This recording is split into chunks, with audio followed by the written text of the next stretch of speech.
It's all well and good that we're awakened, right? And we know who we are. It's all well and good that people getting back to the roots of our culture, getting back to Yah's eating plan. But look, realize and understand that none of that stuff is going to get us approved by the Most High Yah.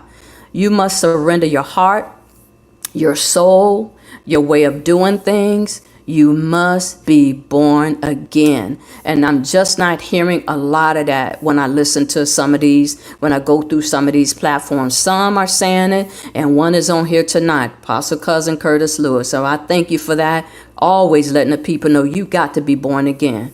But here's the thing. We got to cry out, Father Yah, help me. Forgive me. Heal my soul. Deliver me from my fleshly walking.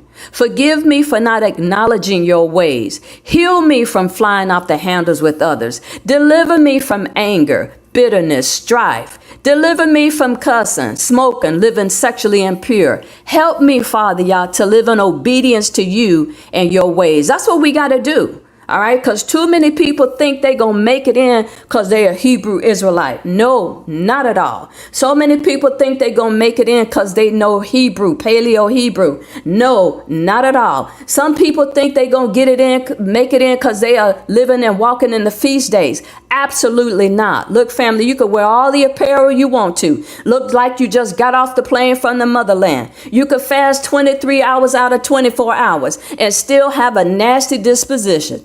Still a flesh walker.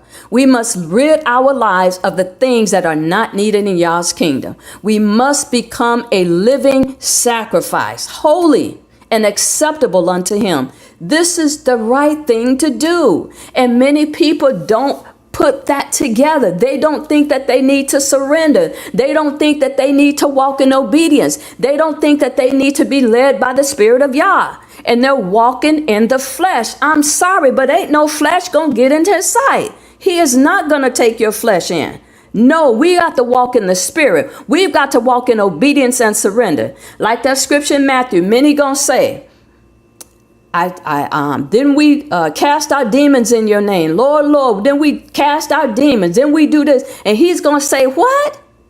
Depart from me. I never knew you, you workers of iniquity. And that's going to be a lot of Hebrew. I ain't talking about Christian. I'm talking about Hebrews. A lot of Hebrew Israelites going to be so surprised on that day because they thought that Kufi could save them. They thought that Zitzi could save them. They thought the outward apparel could save them. They thought Paleo Hebrew could save them. None of that stuff can save you. You got to walk in love. You got to walk in surrender. You got to walk in obedience to his way.